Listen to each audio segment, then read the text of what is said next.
Did you hear that? What was that? Hear what? Stan, I heard someone say hello. Yeah, there's a lot of fish here. Anybody, literally anybody could have just said hello. There. Where am I looking? There. Oh. Hi, I'm Dory. Yeah, well, where are your parents? I was very vocal. I think there's a lot of evidence online that I said that was it. Like, there would be no sequel. And then somebody that's sitting here kept bringing up Dominic. a sequel. Although, even then, I was like, I don't know. You know, I've done enough work on all these other films to know it has to be a really good story, a really good idea. And so I got busy with doing other things, and it wasn't until 2011 we had to watch the 3D version of a release of it. So I hadn't seen the film in like 7 years. It's good. And I watched, and I watched it, and maybe for the first time like an audience member, and I walked out going, I am so worried about Dory. Like, she hasn't found her family. She could lose the family she has. She's still apologizing for her short-term memory loss, yet we all love it. And as a writer, I was ashamed at how unresolved she was. And so that's really what motivated it. So happy to hear that. You were ashamed of it. I was ashamed.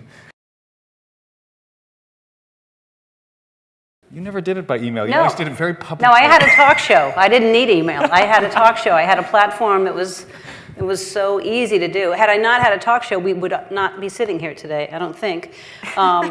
But no, it really just became content for the show. It was a joke, because every sequel that came out for every other movie, it was just like, oh my God, are you kidding me? And then it became a running joke, and then then my joke was over because he did the movie. So now I have no more jokes.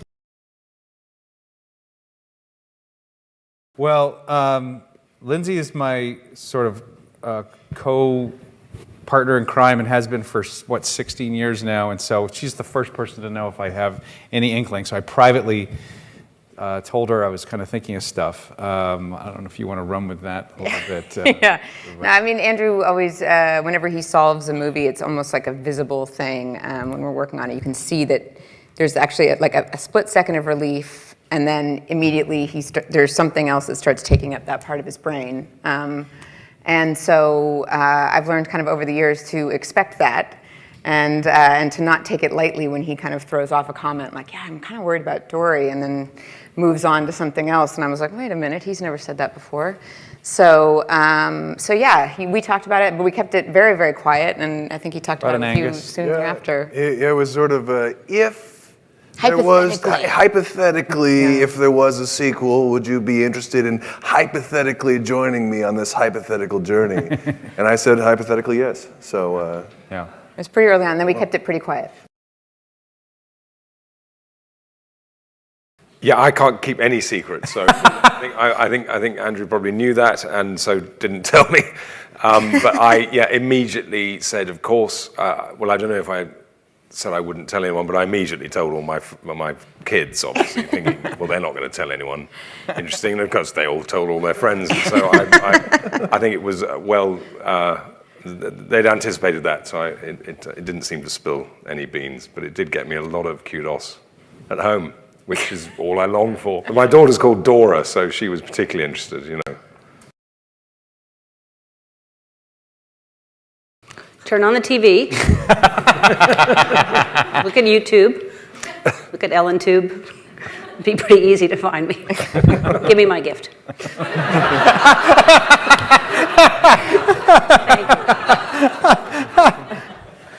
Thank you. Also, heads up, is it? You're not going to open it? Do you want me to open it in front of people? Yeah. I think it's a yeah. I think it's a yeah. You really can't keep a secret. You know what everything is right away. Did you draw this? Yeah. Wow, thank you so much. It's a memory game. I think that she's... It's a memory game. I actually think that she's auditioning to work for you. It's like animation. Yeah, you flip Wow, it. that's amazing. Thank you so much. Cool. It's awesome. Very cool. It's a good question, Hank. Well, when we did Nemo, I was eating fish, and then I became a vegan for most of those years, and then I just recently started eating fish.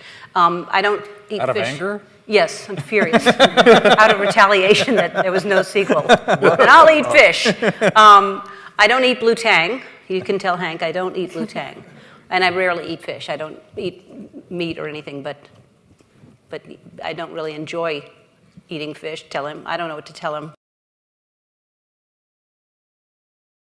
The intention was self-acceptance, that we all have something about us. It could be as obvious as a disability like short-term memory loss, but it also could just be the way you think, the way you perceive things, where you see yourself as having a shortcoming, but it's actually what makes you special, what makes you unique.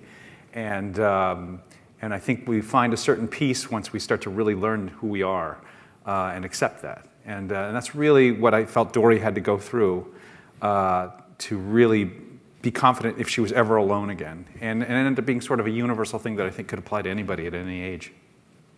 That's beautiful. I didn't know that. Yeah, I didn't have to tell you that. No, so. I didn't know. I didn't get any of that from that film. Oh, shoot.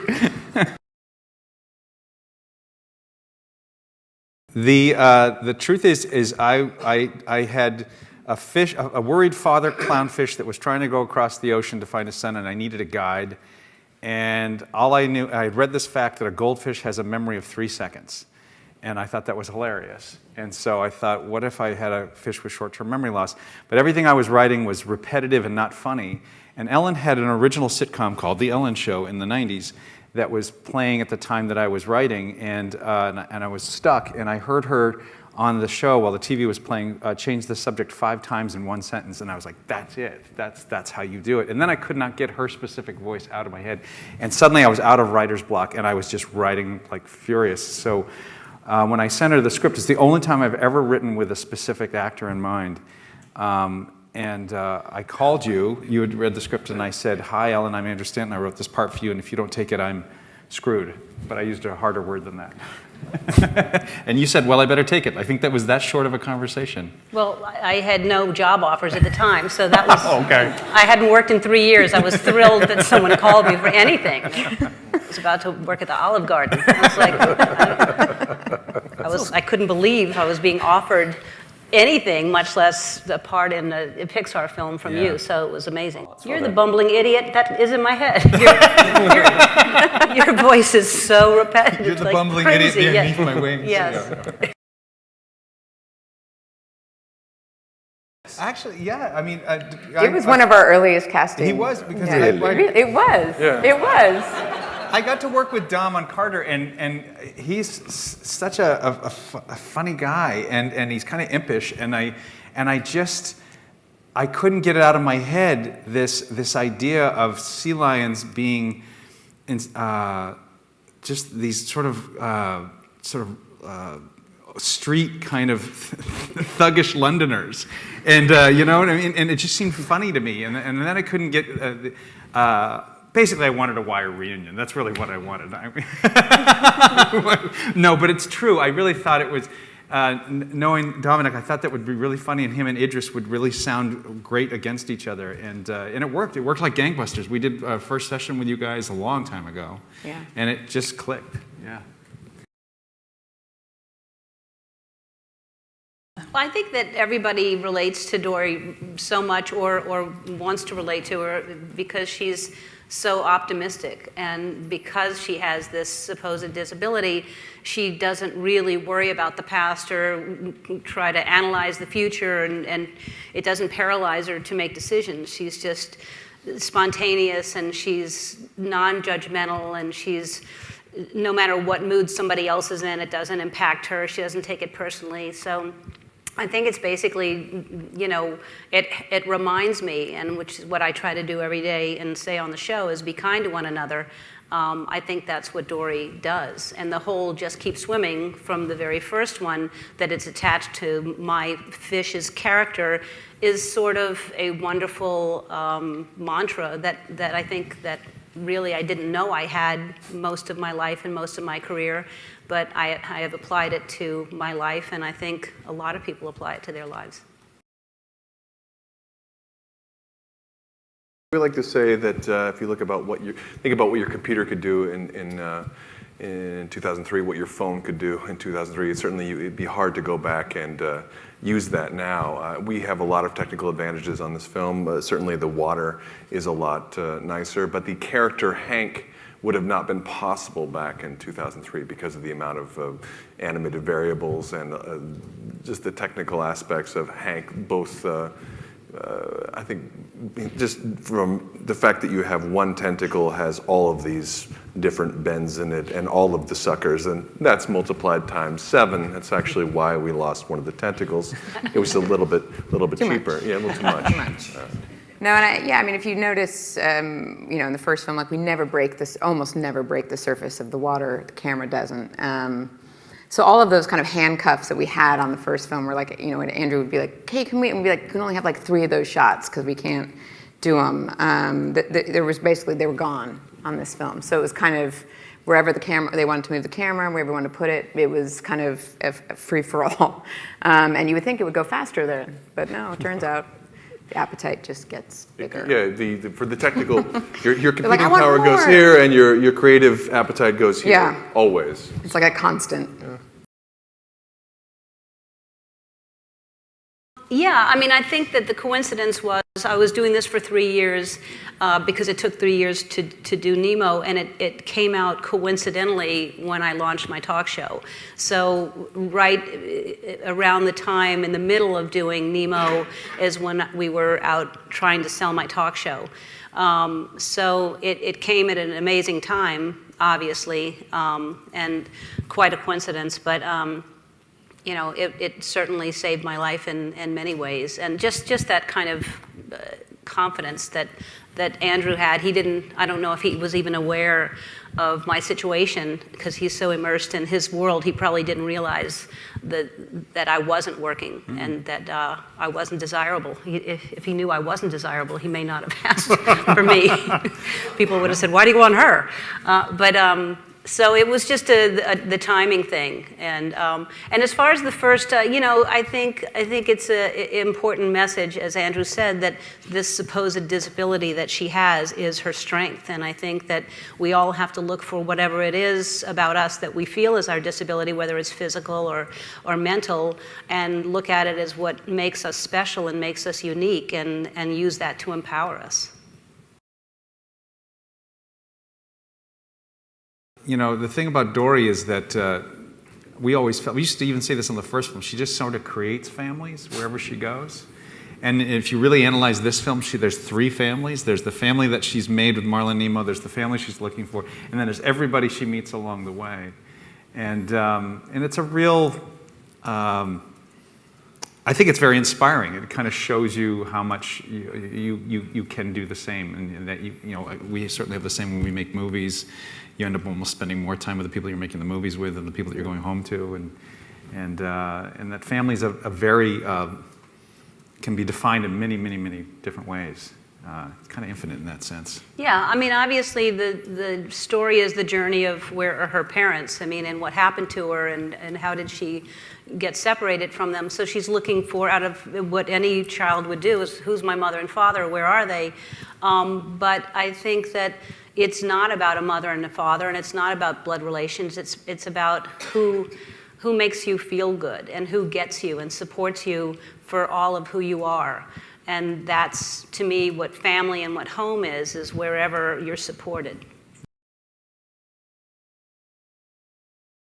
So many people have asked for Finding Hank, although there's been a lot of Finding Gerald they've been asking for. Right. And I'm sure Dom's behind. There's been actually Finding quite a bit, but Finding Hank makes sense. I think you'd have to make Finding Andrew first, because I've just finished 4 years with Fish, and that's on another 4 years with Fish. So it may take a while for there to be a third. I mean, I've learned to never say never, though. So I'm all for a great story if that's what it'll be. But it would be Finding Hank's tentacle. Yeah, it would probably be that more specific. It would just be one tentacle. It wouldn't be that hard to make. No. Just hit one tentacle. Sure. Yeah. It could be a horror film. It could be a horror film. Yeah. There it is. Just there it is. The possibilities are endless. Pixar's first horror movie. Yeah, It could be why not? amazing. It would go gangbusters. It could be amazing. We have a lot of Easter eggs in there. Some of them are the traditional ones. Some of them are ones that have never been in any of our films before. Well, the interesting thing for me is that Nemo was actually one of the first Easter eggs actively put into a Pixar film. The squeeze toy of Nemo was put into Monsters, Yeah. Inc. We always put one of the next film out. We always put something from the next film out. We always put A113. So there was, but they're not, we try to put them in the Pizza Planet truck. We try to put them places, it certainly was easier than like Dino. I mean, my God, we were like, how are they going to do that? I know, the pizza truck, How do you exactly. put a pizza truck in prehistoric times? We try to put them in places that aren't obvious because, what's the fun in that? So. And we're told we're not supposed to say. I learned that the hard way. Oh, no. But yeah, we're not supposed to say where the Pizza Planet truck is. I think we can say where A113 is, but I don't think It's in 2 places in the film. I can't remember any. I don't. It seems really corny and cliche to say, but every single thing that's happened has been either a beautiful blessing or a lesson. And so I look at everything as a guidepost, and like even the most horrible things that supposedly horrible things or embarrassing things are character forming, and I'm grateful because it made me a more compassionate person, and I'm happy for everything that happened. No, not really. It was, I'm in the studio and I'm immersed in it when I'm there. And then it's also, mainly what stays with me is the out-of-breathness of it all. And, Here it comes. It was, I would like those as outtakes, please, on the DVD of how many times you made me breathless or scream. I mean, because Dory was always left behind, so there was lots of, can you just do that one more time? It's like, how can you not use the from before? You already have that. I mean, and for 3 years, there was lots of that. So I took home anger and resentment or just bitterness. What's the first thing that you said to me after watching the movie? She walked in, she goes, where was all the panting that I So recorded? many times you wanted me to pant more. I think it's some weird, freaky, kinky thing movie you're was being into. made. Yeah, exactly. You got that at home watching me just pant and scream. That's the third film right there, just you panting. Well, I think he was lazy. I think I was lazy before I met Rudder, and things haven't changed much since. So no, I think I just fitted rather well into the role, and probably that's why I came to mind when Andrew thought, who can we get into someone who just sits around on a rock all day in the sun doing nothing? I know, there's that English. Dom, what was his name? I would love to have been in the studio when you were recording the off.